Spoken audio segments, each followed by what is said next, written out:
Welcome, everybody. Let's go ahead and do a quick meditation. Not even quick, just go ahead and close your eyes. Once the windows of the eyes close, just what do you sense in your body?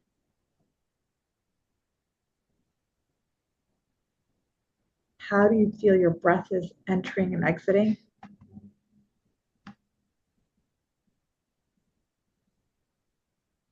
And what can you let go of right now?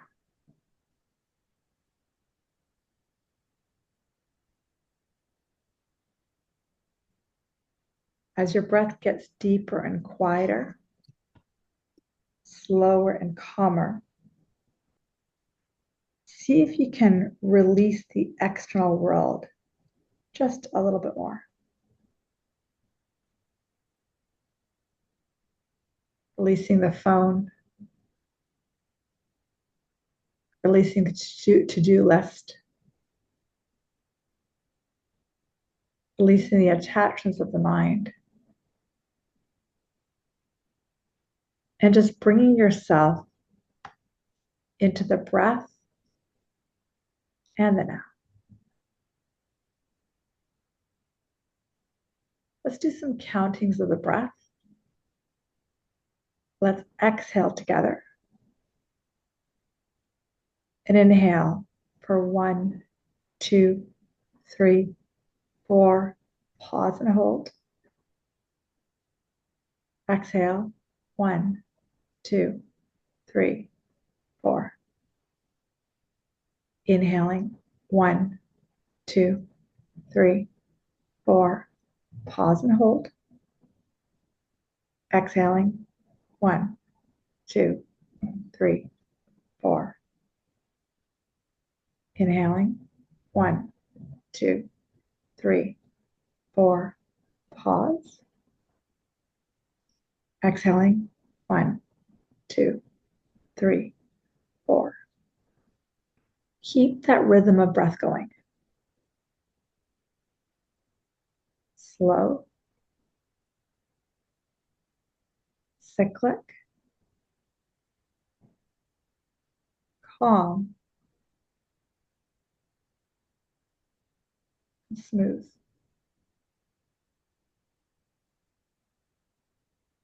Noticing perhaps any resistance to going here.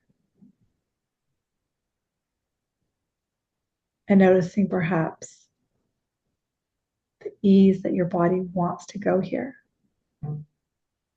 And noticing perhaps thoughts that take you out of here. Just keep breathing.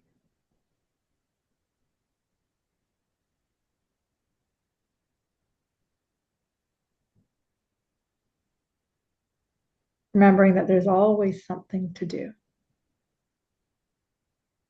But even whenever we're doing X, Y, Z, we can find this place.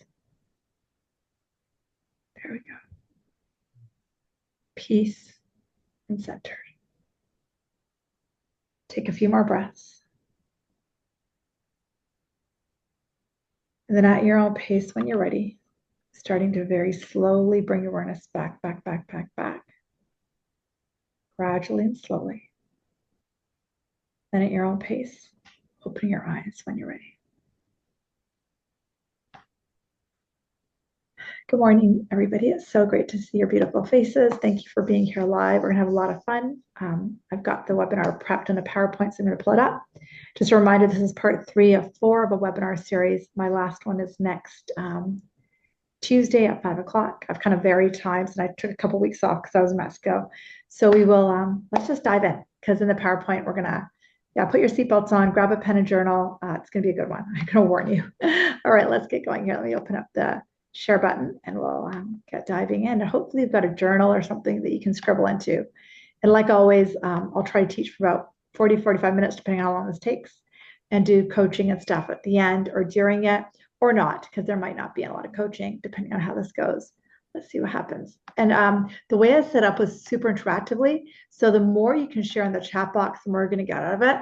You're going to see there's going to be tons of slides that say chat, Q&A, chat, Q&A. You'll get so much more out of it if you have your chat bar open and can share a little bit. All right, amazing. Relationships webinar. Okay, a little bit about me. Some of you are brand new to me who are here live with me, and some of you are people that I know quite well. Family doctor, turned intuitive coach, turned spiritual teacher. Had a super busy intuitive coaching business with a 2-year wait list. Blessed, blessed, blessed. 70-80% of what I did was helping people with relationships. And the other 20% was, people come in with like money issues, work issues, happiness issues. It was relationship issues. At the end of it all, it was relationships. So it's a big thing that I spent like 15 years, 20 years working on with clients.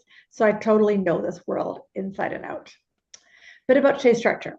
We're going to be approaching this metaphysically. These first 5 or 6 slides you've seen before, just so you know. I'm going to apply these metaphysical concepts to relationships. We're going to enter a process that's 5 or 6 steps. We're going to share as much as we can through the chat box. And depending on time, we'll have Q&A. And again, I do have a stop at 11 o'clock as well today. So let's dive in. Now, to have a breakthrough in relationships, we need vulnerability, okay? Like I always say, if I went to Starbucks, I would need cash, and the currency of self-development is vulnerability, okay? But in order for vulnerability, we need to feel safe. So I record this with just my video on, so your anonymity is there. We'll hear your voice if you ask questions, but it's like we're in Vegas. Cool. Yesterday, I was teaching an event in Whistler to people from the insurance world, and they were all being vulnerable. It was amazing. 80% men, 20% women, walls up for vulnerability, but they all did it. So I know you guys can too. Okay, ABCs. Again, we're going to do it from the metaphysical angle. If you've seen my other webinars, you've seen this slide. So in the chat box, the more you share, the more you're going to get out of it. And we've done this every week, so I want to do it again today. We want to hear, what is your pain point? So use the chat box. What is the pain point for you in relationships? Is it, I'm not chosen? Is it, I'm chosen last? Is it that I'm not loved? Is it that I feel disrespected? What is your pain point? And use the chat box and just type away. What do you guys got? Why are you here in a relationships webinar on Wednesday of April? What is going on for you? I feel lack of trust and respect, rejection and unworthiness. Amazing, amazing. I don't let myself feel loved. Amazing. I feel disrespected. Amazing, amazing. I don't feel seen or free to be me. Thank you, Cecilia. I'm chosen last and a feeling of feeling unsupported, seen or heard. I'm pushed to conform onto others' views. Amazing. Thank you, guys. Thank you for your vulnerability. So we're going to be playing in a deeper way today with these pains. Amazing. Learning how to be vulnerable and open. Amazing, Presley. Really nice shares. Beautiful. Okay, thank you, guys. So, okay, the reason I'm asking is, again, I've said I used this slide once before. I'm not going to approach the webinar from the idea that something's wrong, because it's so easy to go there. The wall goes up, the gun comes in our hand, and it spends blaming on the world outside. That person doesn't respect me. That person doesn't show me love, and so on and so forth. But I'm going to approach this workshop from the idea that something that we have to, I'm not approaching it from the idea that something bad has happened, but we're going to approach it from this idea that you're in the driver's seat of your life. So we need to shift something in your life and in your mind for something to be shifted. Cool? So that's what we're going to be working on today, is yourself. Not on the other person, but on ourselves. Okay, and I most of you have seen this slide in my other webinars. So, okay, testimonial. It's the client who is in a, I think she was the one who was in a almost affair with another person, and she was married and has a kid. And after doing some work with me, she said she can't believe how impactful it was. From the moment that she started, she returned to her surrender to Holy Spirit. She found happiness in her and steadiness in her. Mm-hmm. Okay. And so as a result, she was able to move away from this emotional affair she was having and realizing had to come back to her relationship with herself. The key that we're going to hit is our commitment to spirit over and over and over again as we get going today. Okay, so in the first class, I went through the West Eye process, where you become the observer. I'm not going to return to these. I just want to recap.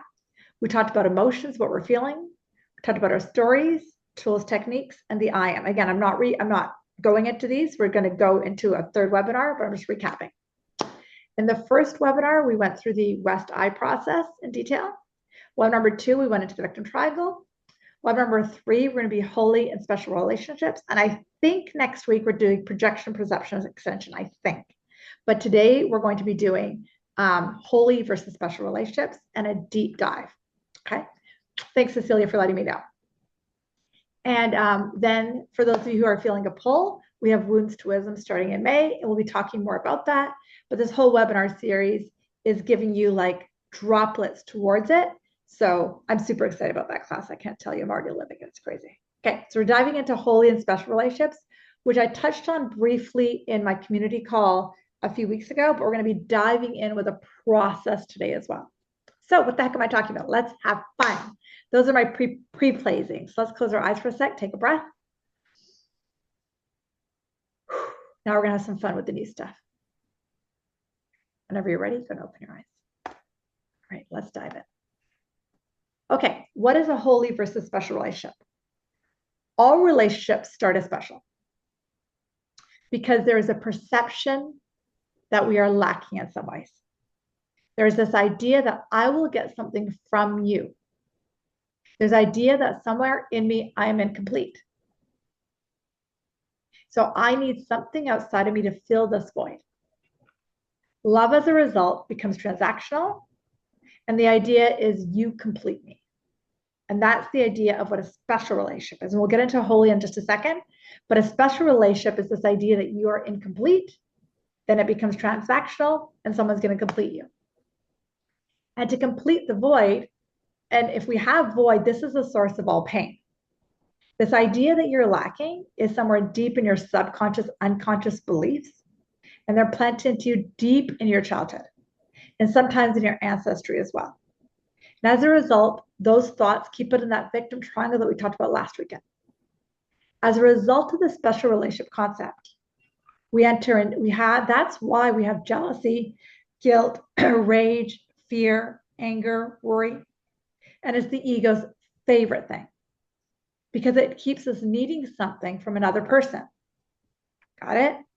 And it prevents us from doing a deeper healing work, which is what we're going to dive into today, and into wounds and wisdom. Okay. So what is specialness? Specialness is something that really runs our society, and it's anything that makes us feel complete. And it's so deeply entrenched into our society. I put on here, for example, Entertainment Tonight, that TV show that talks about the stars. A fancy wedding, they're special. The royal family, she's special. Presidents and prime ministers, they're special. Sports heroes, superstars, the list is endless, endless. So what might it be in you? So we're going to pause for a second. Remember I said, the more you use your chat box, the more you're going to get out of it. What were you taught that makes you special? So use the chat box. What were you taught that makes you special? So for example, most parents say about their 3-year-old, my kid is special. So what were you taught makes you special? Maybe you're blonde, maybe you have blue eyes, maybe you're special because you love a lot. What were you taught that made you, maybe you're special because you're smart. What were you taught that made you special? I'll give you guys a minute to share in the chat box. What made you special?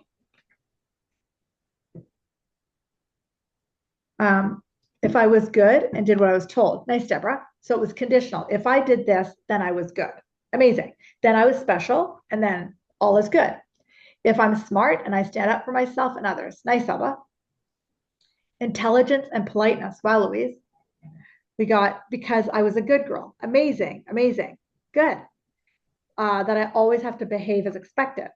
I have to stay in my lane. Wow, lots of these. Amazing. Good. These are the reflections. That would keep me special. We had privileges. We did privileges, others didn't. Exactly, Inga. Yeah. So, and then Joni wrote, I've got nothing coming in. Was I not special? Haha. We're going to get there. We're going to get there. So and I'm just starting the special conversation, but there's lots and lots and lots of layers. Oh, sorry, Presley, that was you. As long as I work and provide. Exactly, Chuck. And Presley, we'll get to what you blocked out if not. Joni wrote, if she was smart, followed the rules, and didn't cause disruption.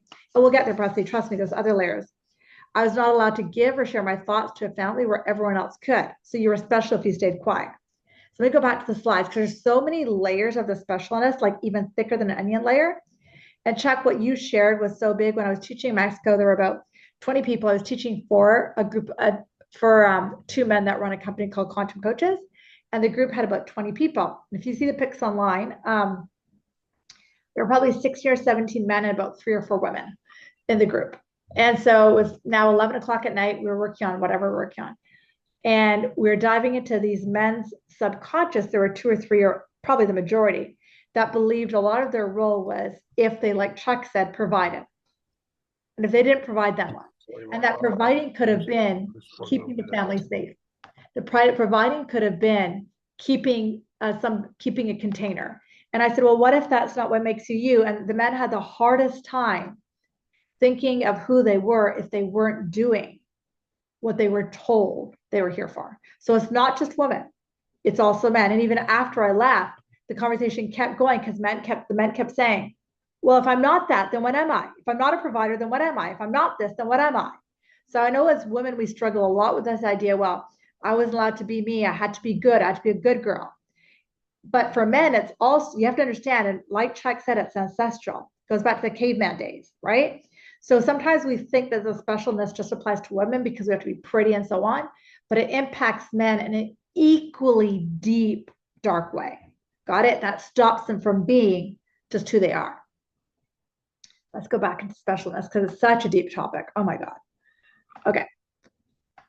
So what were you taught that makes you special? What do you do to your own kids that makes them feel special?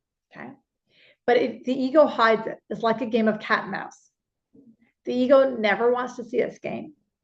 And that's why relationships are such a huge area for pain. And it's such an area for healing because it hides so many of our special wounds and it keeps them hidden. And you should have seen these men at the workshops. Their jaws were dropped. They're like, well, if I'm not that, then what am I? And these were men that had done a lot of personal work. And it was that game of cat and mouse because they were so attached to all of that. Make sense? And so it's understanding how deep it runs. And it's societal. And Presley, let's see if this resonates at all. I'm a special mom because I do X, Y, Z. I'm a special dad because I coach baseball. I'm a special sibling because I care for my sibling. I put this slide up for you to understand how deeply and deeply and deeply specialness runs us. I started studying the special relationships years ago, and I keep on layering pieces. I'm a special person because I can run a workshop. Really? I'm special because I can run a retreat. Really? And so I'm really trying to get you to see how deep, deep, deep it runs. Let's talk about holy relationships. Holy relationships are exactly the opposite. They begin when we invite spirit in. They are based on wholeness. They're based on unconditional love. They're based on shared purpose. Instead of trying to give something to another person, okay? Instead of trying to give something to another person, we come into the relationship to give or extend love. So in a holy relationship, we're not coming in looking for something. We're coming in to give and extend love and to heal together. In a holy relationship, there's no pressure that the other person has to complete me because I know God completes me. In a holy relationship, the relationship becomes a classroom for us to awaken to the spirit. And every trigger and every wound that comes up is an opportunity to forgive, to heal, and return to love. And there's a very deep sense of freedom and acceptance and peace because it's not about fixing another person. It's about transforming our perception through spirit. And holy relationships, I want you to understand, is not something that it's not like two people like that are in a couple or two people that are in like a boss client situation. It's not like they both have to decide, I want a holy relationship. It's this gradual, it only takes one person to say, I want a holy relationship. So it doesn't have to be both, which is the coolest thing. The other thing I want you to be open to, and I was reading that whole holy relationship thing, because yesterday when I was teaching these insurance people up in Whistler, there were these men who ran these multi-million dollar big empires. And they have a specialness to everyone they employ. I'm special because I write you a paycheck of $100,000 a year. I'm special because you're my assistant. And the assistant is special because I'm the assistant to this person. Do you see how this runs us? And like somebody else just shared, they can relate to Presley, who said, I feel special because I have to prove my worth and then I'll get love. So I'm a good mom, right? So it's really seeing how deep it runs. And holy is exactly the opposite. Holy is I'm connected to the God I am, and I'm healing all the specialness through that. And I've got a 5-step process to take us there. So we're going to get there. But really to distinguish, all specialness is run by the ego. And yet the reason relationships have so much pain, like inside and out, 50% divorce rate. We can't stand our friends. We can't stand our family. We have a mother wound. We have a father wound. The reason it runs us is because relationships are something that the ego uses a lot of to keep us in that zigzag. And yet we can transform every relationship from our girlfriend to our lover to our mother-in-law to a holy relationship, because it only takes you to do it. It doesn't take both. And that's the coolest part about this work. And I've been working on this for years on my own. My partner has no idea I'm doing this. I mean, he might have heard me say it when I'm teaching workshops, but it's not like he drops his knees and says, I want this to be holy. Got it? I'm the one who says, I want this to be holy. It only takes one person. Let's go back to the slides. Like I said, I've got like a 5-step or 6-step process I've got prep for us to work with. All right, so that's the definition of a holy relationship, okay? Is 100% opposite of special. Okay, I'm not going to go this in detail, but it's a quick slide. I'm not, just because it's lots of words. Again, just reiterate, a holy relationship is based in spirit. A special relationship is based in ego, okay? A holy relationship is, I already feel whole. A special relationship is, I'm lacking. A special relationship is, I need this condition to feel better. Holy relationship is based on unconditional love. Special relationship is attachment and control. A holy relationship is freedom and acceptance, right? So you can see the differences, and I won't read them all because I want to get through the process, but it's super simple, right? A special relationship keeps the idea of separation and lack alive. Holy relationship brings the idea of unity and oneness together. So it's a really, really deep concept, but we're going to do our best to address this today. Okay, so pause. You know, I do this a lot. Use the chat box. What have you learned so far? I'll do this on and off as I go, because it's often said if you can reflect and say what I've learned one thing, it makes it louder in you. So use the chat box. What's one thing you've learned so far?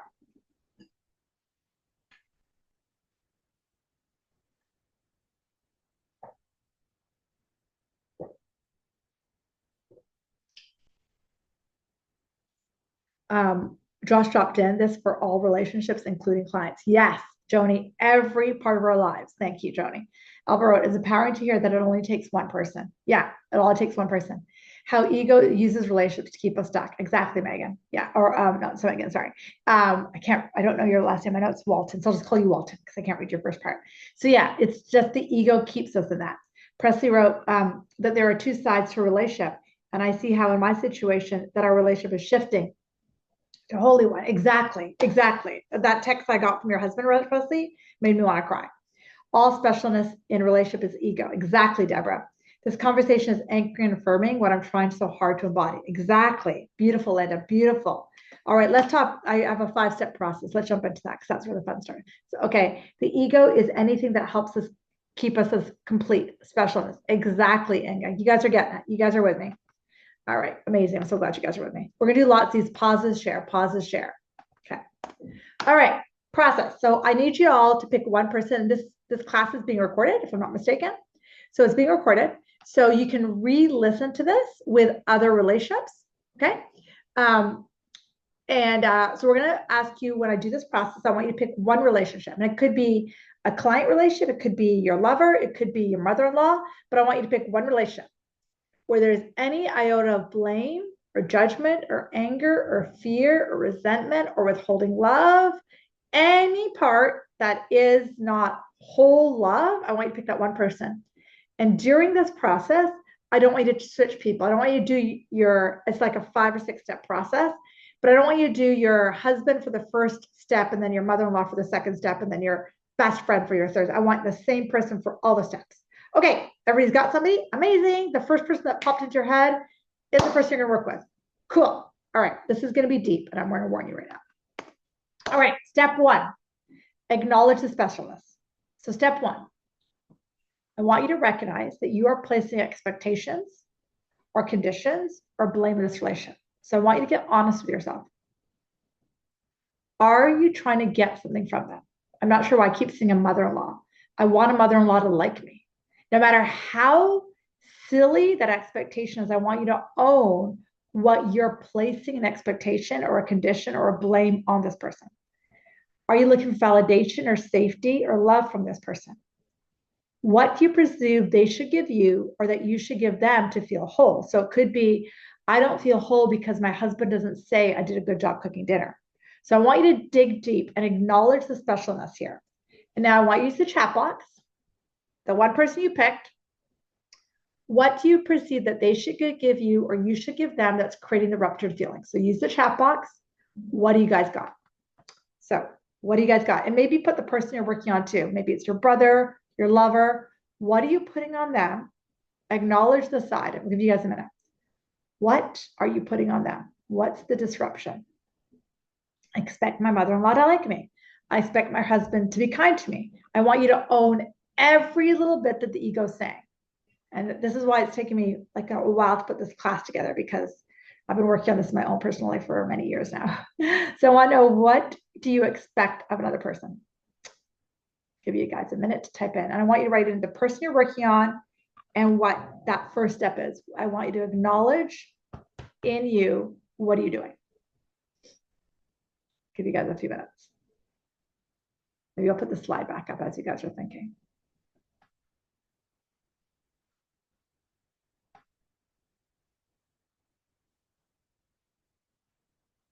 Because no one's typing in yet. So I'm not sure if there's like a pause there. Oops, I'll go back. Wait 1 second. I don't know if you guys are stuck or just typing it. I'll give you guys a minute because you guys might just be typing it. Okay, good. Yay. Thank you. Myself, I put on my spouse. I want unconditional love, support, putting me first. And that, I'm just going to call you Walton because I don't know your first name. That is an expectation of the ego. So honestly, for owning it, because that's what society teaches us that they have to give you, which only spirit can give you. So yes, way to go. Good awareness. Amazing. Oh, Rhonda. Thank you, Rhonda. I appreciate that. Thank you, thank you, thank you. Okay, thanks, Rhonda. Chuck wrote, I expect my perceptions to be validated, fulfilled, validating love. Exactly. Good one, Chuck. Francis worked, my ex-coworker, Alex. I expect acceptance and common courtesy from him. When I go into store, see how you have expectation on him that you can't get from yourself. Presley wrote her husband. And when thoughts came up, I tell him because they are wild, then see that I need reassurance that he won't do it again. Exactly, or something along those lines for my own safety. But it's not a healthy way to move through things, hard things. Exactly, it's a hard one because you're putting on him your safety. So if you don't have, if you don't sleep with somebody else, then I feel safe. That's the ego saying, I need you to do something to make me feel safe. Then the ego is going to argue with me. But Divi, isn't that the contract of a relationship? Well, Divi, if you want a holy relationship, remember, if you go back to that big slide, a holy relationship has no locks. A special relationship has locks. Got it? I know you get it, Presley. Beautiful. Louise wrote her mom. Expecting love unconditionally. Good, Louise. Amazing. Not just because her relationship with my sister is broken and she needs someone to replace it with. So good. So good, Louise. Linda wrote her son. I won't be dominated, but maybe I'm trying to dominate him. Yeah, you're probably right, Linda. Good awareness. Alba wrote her younger sister. I expect that she mature. Take my advice. And yeah, I love it. I love it. This is good awareness. Deborah wrote my daughter. I expect them to acknowledge I'm her mom. Oh, because then we're special. We've done a good job. I would like her to answer me my extremely infrequent avoidance text. Infrequent because I'm honoring not wanting them. Oh, that's so good. You guys are seeing it, right? These are the specialnesses that your subconscious is doing to you so you can feel safe. But it feels good to hear it while so loud right now, and that it's a therapist's way of working through it. Isn't that confusing? It is, yes, Presley, it's confusing because that's the therapist's way, which is different than the spiritual way. And I would never say the therapist's way is wrong, okay, ever. But this way is like, I'm not a therapist, amazing. But that take like a lot of therapists, and again, we're not labeling them as wrong. There's like a halfway. So if you do this, then that person feels okay, but it's not a full. And I'm trying to take you guys to full. So good awareness is amazing, guys. Really good awareness is step one. You guys are really kicking it. So glad that you guys are all here. Amazing. Okay, let's go to, so pause and reflect. Now I'm going to make you guys go look a bit deeper. Look at your parents and your caregivers. Can you see specialness in that relationship? Because you'll have more awareness into your relationships when you look at your parents and the specialness they had. So I'll give you guys a minute. So if I was answering this question, I would say the specialness I saw was my mom felt more love when my dad would sit around, and vice versa. Yes, exactly, Presley. And we're going to get there. We're going to get there, Presley. One step ahead of me. But let's hear from you guys. What do you see in your parents or caregivers as to how their relationship was special? Or you can answer it as to your mother or father and you. So my parents feel special if we call them a lot, right? And you might say to me, but that's normal, Divi. But no, any expectation is a special relationship. So what did you see with your parents and their relationship, or your parents and the relationship they have with you? Put it in the chat box. What specialness have you run into? Some they're telling me for somebody in the class, maybe your specialness, this might be somebody watching the recording, was if you took care of your mother or father, then you were special, right? If your parents weren't okay taking care of themselves, I'll give you a minute. When you think of your parents, how is their relationship special, or your relationship with them? My relationship with my parents was special because if I got good marks, then they loved me and they held me more in higher esteem, right? All right, Rhonda wrote, my mother felt special because her parents could depend on her and she took care of them. That's so good, Rhonda. And then I wouldn't be surprised if she does that to you too. So good. Alba wrote, special from what I remember, my mom tended to my dad, traditional housework. So she felt special if she did the work for your dad and then your dad looked at her and went, good work. I think I was only special if I was a caregiver. Exactly, Presley. So you're starting to see it started very young, right? Inga, if my father did things for my mother, that made my mom feel special. Nailed it. You see how good, Inga. The reason why you look at your parents is because then you can see how some of your stuff got implanted. Linda, their intolerance of themselves pushed into us as kids. Good, good, good, good, Linda. Really good. Really good. Okay, amazing. You guys are getting this. Let's go back to the slideshow. Francis wrote, if we received more attention from mom, bang on, bang on. Let's jump to step 2. So specialness is something that you guys are going to unravel for a while because you'll really see how somebody feeling whole is dependent on what somebody else does, has specialness attached to it. Okay. And like Joni said, even seeing it with your clients, if some of you guys are coaches, is big there too. Okay. Step 2, take radical responsibility. This is where you have to say out loud in your mind that this person is not responsible for my peace, my happiness, my safety, or my healing.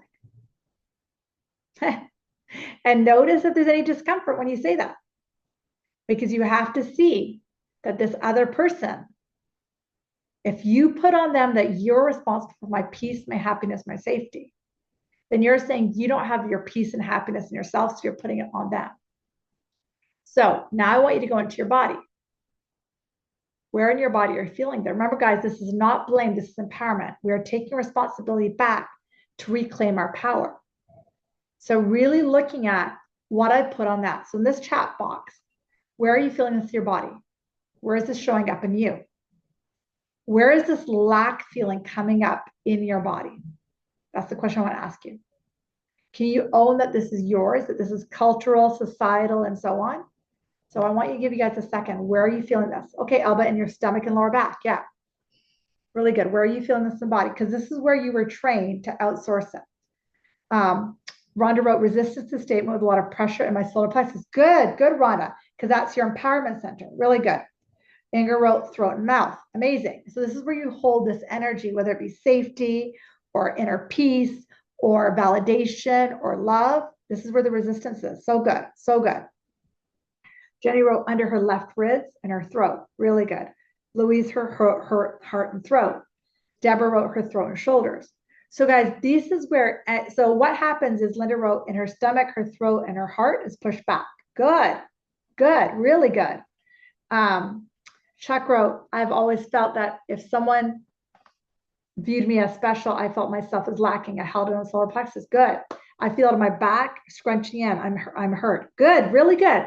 So the reason I'm asking you guys this is because don't forget, from the time these wounds are formed from when you're little.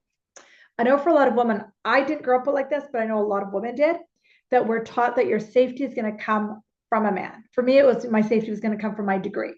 Got it? That's what I was taught. It's not right or wrong. Okay. So when we're taught our safety is going to come from a man, if we're taught that subconsciously or unconsciously, that'll get planted somewhere in your body. Got it? And then unconsciously, you go out looking for them, looking for somebody to fill that wound in your body. And then one day you find out your partner is, you just kind of get this weird feeling about your partner. You don't know what it is, and your back starts hurting. That's showing you where you've given them your safety. Got it? So what I'm trying to show you is everything you put on, and I'm not even just talking about partner, I'm even talking about boss. Okay. So if we look at a classic boss worker relationship, we think that we have to, love the boss, feed into the boss, because that's how we make our money. But then we lose that's our safety. For a lot of people, that goes into the lower back. I remember when I used to work as a doctor, when people used to lose their work for whatever reason, injuries or whatever, they'd often come in with lower back pain, because that's the safety area of where I get my food, my money, that's first chakra. So whenever we outsource it to anybody else, that's where we're hurting. And that's what today's class is all about. So step 2 is diving into your body as to where you're really losing that sense of self. Okay, that lack sense. Okay, so take a breath. And notice what's happening. Close your eyes, take a breath. Is there some resistance? Is there excitement? Is the ego questioning how crazy this is? Take a few breaths. Take a few breaths. Good, good. And you might notice part of the ego is going, ba, ba, ba, ba, ba. And the expression I often use is, this is when we argue for limitations. When I was teaching in Mexico a week ago, there was a gentleman who kept arguing for his limitations. But Divi, if I don't take care of them, who will? Meaning he was like a 33-year-old man. If I don't take care of women, then who will? If I don't do this, then who will? It was this nonstop arguing for my limitations. Got it? So just all I want you to do here is notice what your mind's doing right now. Just notice. Don't make anything of it. Let's go to step 3. Go to open your eyes. Step 3 is, and we're going to do this in a meditation in a second. This is where you invite spirit into the relationship. This is where you simply say, I surrender this relationship to spirit. I'm willing to see this differently. And this becomes the turning point. Instead of trying to fix another person or fix something in yourself, you're inviting spirit in. And you're saying an intention like, Holy Spirit, guide me in this relationship. Help me see this person with the eyes of love. And it could really simply be, Holy Spirit, enter my life so I can see this differently. So if you haven't already, go and close your eyes. And think of this person that you're engaged with, this relationship. It was your boss, whoever you chose at the beginning, your coworker, your lover, your child, your daughter. See yourself in that person and just breathe. And remember, invite in your spirits and your guides and simply say, Spirit, guide this relationship. Spirit, help me see this differently. Spirit, I surrender this relationship to you. I'm open to help, and take a few breaths. Just keep breathing. Keep breathing. And then when you're ready, go to open your eyes. We've got 2 or 3 more steps to do. But here's another pause, okay? Use the chat box. How's all this sitting? What's coming up for you? Often what comes up, and I should have left that slide up. Often what comes up for a lot of people right now is what this slide says. I just want to know what the ego is doing for you. A lot of people at this stage of the game say, yeah, Divi, but I don't want to have to heal this myself. They have to do the work too. What's happening in you? Or it can't be this easy, Divi. What's happening in you? Let's just see what Chuck wrote. Okay, oopsie. Oh, I think I just pressed a button. Chuck wrote, what do I do with others holding me as a special? Feeling special makes me feel uncomfortable. You just have to keep giving it up to spirit, Chuck. Keep giving it up to spirit. Keep giving it up to spirit. Good. Okay, Deborah wrote release. So what else is coming up for you guys? Any resistance? Is it more release, excitement? What's coming up for you? I know a lot of times when I teach this to some people, they're like, but they need to do the work too. How come they get off the hook? Why do I always have to do the work? What's coming up for you guys? Give you guys a minute. What's coming up for you? Somebody wrote humbled. Great, Francis. Yeah, it really is. Linda wrote attachment to results. Great, Linda. I want to know this is going to work, Divvy. I want to know. Presley, just openness, like hands wide open. Beautiful, beautiful image, Presley, because take it from me. And that's a beautiful image because in my mind, Presley, you and I have both, we've done everything else, right? Rhonda wrote pressure and constriction, fear that it will not work for me. Oh yeah, so similar to Linda, attachment to results. And Rhonda, my sense is you've tried everything else. So what the hell? And as somebody who's been working with this a lot with almost all my relationships, it does work, but it takes a release and we're not done the steps yet. So hang in there with me. Alba wrote feeling a release and peace.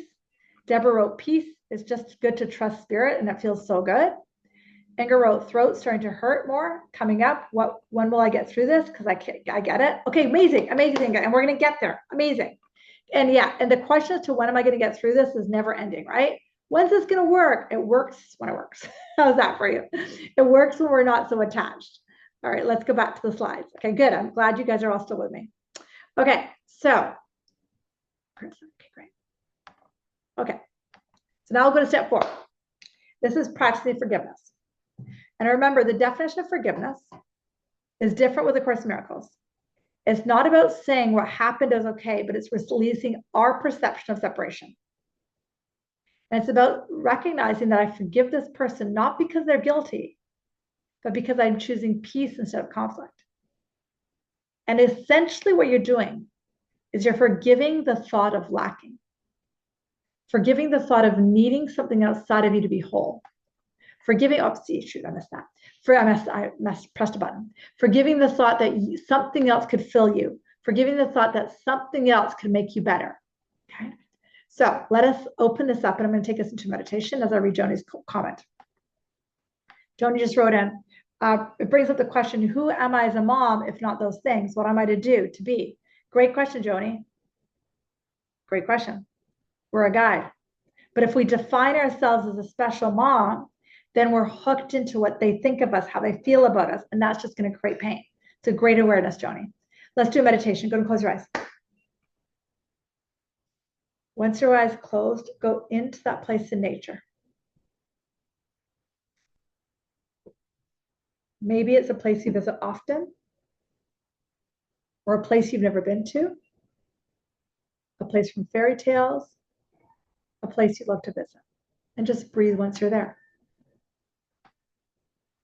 Take a long breath in and a slow breath out. Take a deep breath in and a quiet breath out. Just keep breathing. As you sit in your place in nature, get quiet. Bring in your guides, your divine support team, your angels, your ancestors, and bring in the visual of this person that you perceive is your bugger. This is the person that you've got a special relationship with. Invite in spirit, and like we've already done in the last step, we've surrendered it to Holy Spirit. Now in this forgiveness practice, I'm going to give you a couple options. One is just the simple thought. Forgiveness, set me free. Or it could be, Holy Spirit, I want to perceive this differently, and breathe.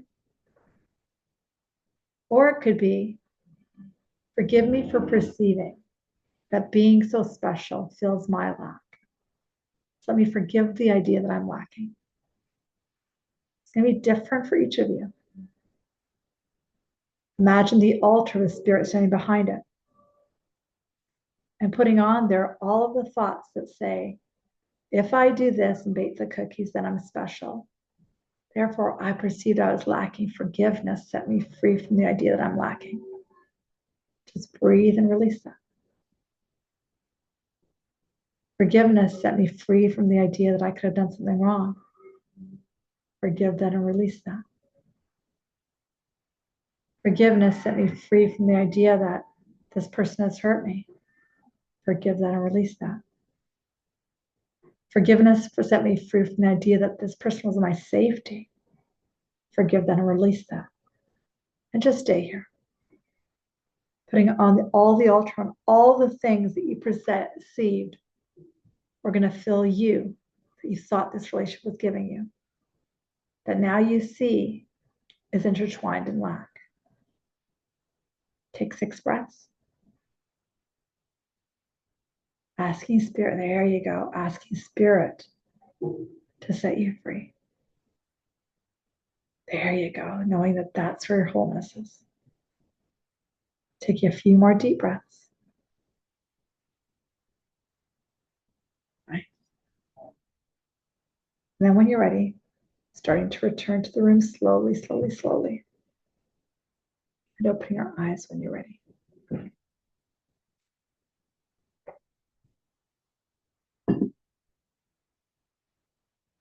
You know what I'm going to ask you to do? Use the chat box. Share how that was, what came up for you. There's still 3 more steps of this process, or 2 more steps. How was that to give up the idea that this person is my safety? Give up the idea that this person is my wholeness. Giving up the idea that this person is what completes me. How was that? Or even just, I want to perceive this differently. How was it? I'll give you guys a minute to type in. Then I'll go back to the slides.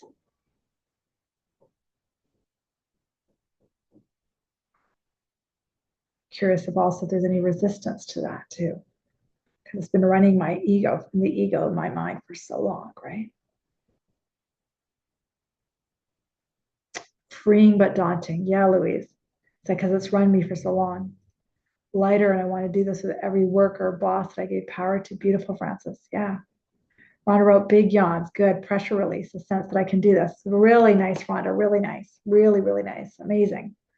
All right. Let's go back into the slides. Really good work.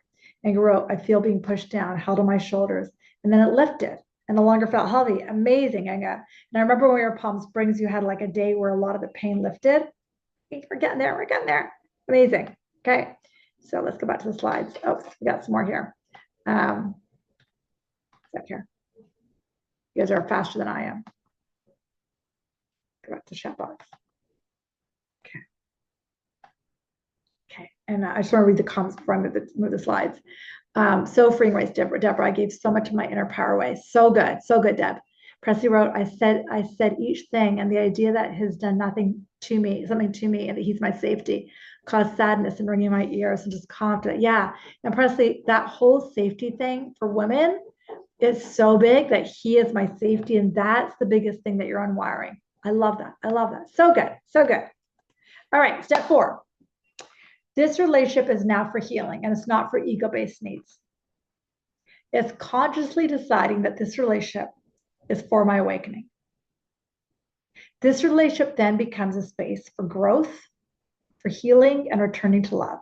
So now every time you look at that mother, that boss, that daughter, that in-laws, you can start to see it. Every time you see that, this is a chance for my healing and growth.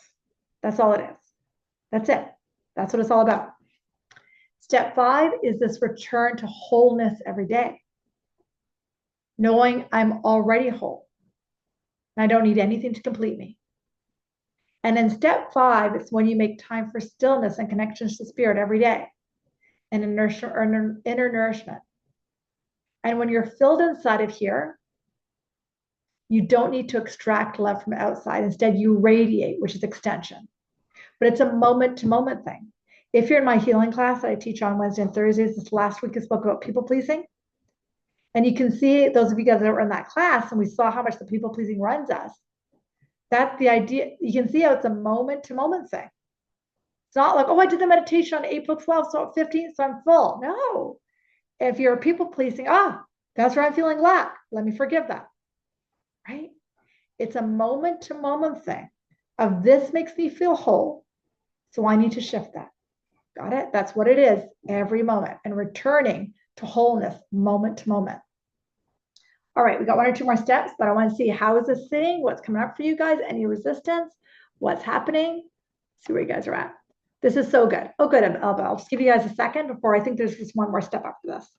I'll just see how you guys are, And then we'll go back to the slides. Questions, comments, resistance. No, we're not open to Q&A. Just want to know how this is landing. Any resistance, or is this feeling good?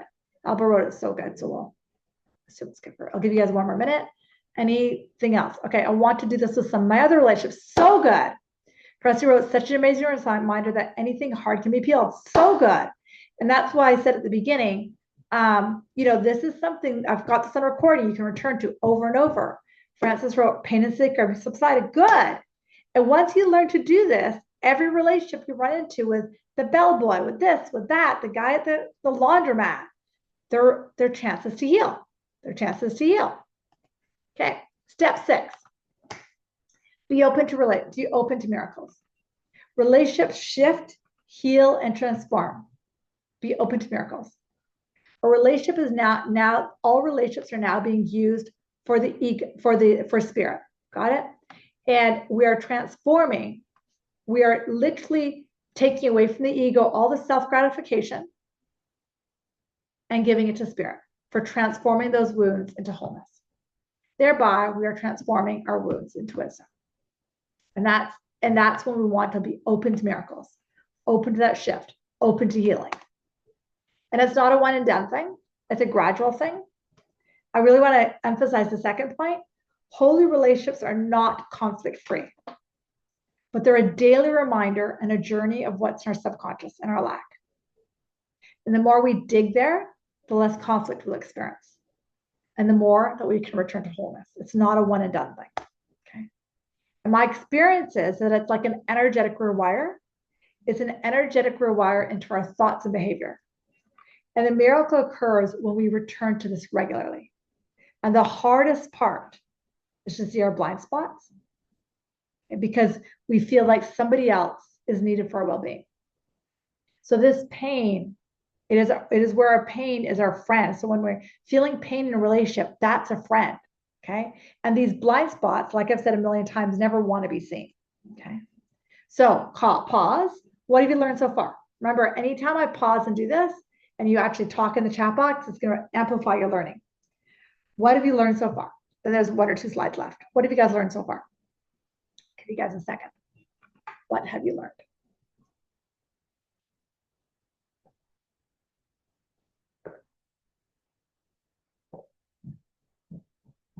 It really is our relationship with our mind. I'll give you guys a second. What have you learned so far? I'm strong enough alone. Nice, Louise. Yeah. We're all alone all the time anyways, right? With or without a partner, we're alone anyways, because they're just a reflection of my wounds anyways, right? So how they show up. I love that. What else have I learned? Deborah wrote, not giving my inner worth away to anyone or anything. So good, Deborah. Presley wrote, holy relationships are key. There is conflict, yes, and that's okay. Healing is always possible. So good, Presley. Relying on God, so much better than people. I love that, Jude. So good. Reminder that we can shift this at any moment. So good. Okay, there's 1 or 2 more slides. And for those of you guys in my healing class this week, we're going to be working with judgment, right, wrong. Judgment, right, wrong, and judgment, right, wrong, sin, shame, guilt the next few weeks. And so you're going to see that these concepts are going to go over into that too. Chuck wrote, for all the work I've done, I'm scratching the surface. Chuck, welcome to my world. Francis wrote, how easy it is to hide from ourselves and how fast it is to shift when we're willing. So good, Francis. Inga wrote, my mind has jumped forward to wondering how I can do this with my job, my debt, relationships with concepts. I don't know what to call it. Yeah, that's good awareness. That's good awareness. It never ends though, right? Rhonda wrote, my connection to spirit is coming up as needing healing. Is there a phrase for connection to spirit daily? Great question, Rhonda. It's a regular practice. It's not the phrase I use is I am, or the other phrase I use a lot, Rhonda, is I am as God created me. I think I did that in the other 2 webinars. I can't remember. I am love, but that relationship, Rhonda, really good point, is actually a huge part of it, because if I don't have that relationship, thank you, Rhonda, for bringing this up. I can't heal my lack if I don't have that relationship. And so that's a big part of some of the other webinars I've done so far, but that's such a huge part. So thank you, Rhonda, for bringing it up. And unfortunately, it's not as easy as just a 1 step. It's an everyday reminder of return to love, return to love, return to love, return to that divine source. So great comment, Rhonda. Can we finish off the slides and then we'll wrap in a second. Okay. So what have we learned so far? Okay. So miracles. Spirit wants you to experience miracles, and they're there every second of the day. Of course, miracles remind us that if a miracle is not occurring, something's going wrong. Spirit does not want to see you in pain. Spirit wants you to live the best life that you're meant to have. The way to that is through the contrast. Okay.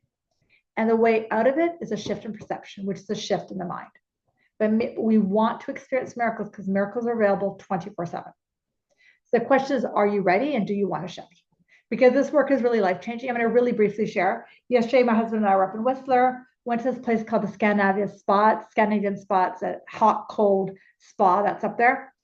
And it was the first time, I think, in forever that I wasn't comparing myself to other people and this and that and this and that. And I'm like, oh my God, like Chuck said, the work never ends. There's like such freedom in the mind, such freedom. But it requires work every day, right? And to have to decide that you're ready for it. So much freedom.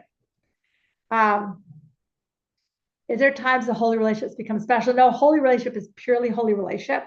And Joni, it's like, it really is deciding that I want this to be holy. And then, oh, I'm making it special because I need this from that person. Oh, let me jump back, right? So it really is every moment, can I surrender this to holiness? Can I surrender this to holiness? Great question though, Joni. Last couple slides. Okay, so if we're truly ready to dive in deeper, I've got a class coming up called the Wounds to Wisdom class, which starts in May. It's 8 weeks and it's only 8 people. It's a small container on purpose. We have an application form that you can find on my website. And we're going to be doing it weekly for 2 hours. I know a bunch of you guys have already put an application, which is going to be amazing. And it's a small container on purpose to access the subconscious. Got it? Because you're going to get triggered by other people in the container, which is the idea, because the other people might represent your mother, your father, the stuff that's in your blind spot. And the benefit of the weekly stuff is so that I can help you dive into the ego thought system to keep pulling the thread. And some of you know that I live the work before I teach it. So I've been guided for the last 7 weeks to teach this class. And I've been in it like no tomorrow. So it's going to be good. All I can tell you is it's going to be really good. What else do you want to know? I think there's might be one more slide. Oh yeah, you can put an application in. I said that already. And it's going to be juicy. All right, let me just see if there's any questions before I do a wrap. Let's just see. Also good. Amazing, Deborah. So welcome. Okay, I need to go too. Amazing. All right, close your eyes. Let's get out of here. And last webinar is next Tuesday at 5 o'clock. Close your eyes. Take a breath. Next week, we're going to do perceptions and projections and extension. Take a breath. And right now, you're going to maybe decide that you're going to return to this webinar and work on the same process with someone else. Remembering every relationship that's sticky is meant to be transformed. It is the key to a blind spot that you've got somewhere in your body, your mind, or your life. Taking a few breaths. Nice. Then when you're ready, go and open your eyes. Beautiful work, everyone. Thank you so much for your shares. It made a night and day difference. I'm sending you guys so much love. I'll send some of you tonight return to self. So much love. Have fun, guys. Thanks, Tiffy. Take care, guys.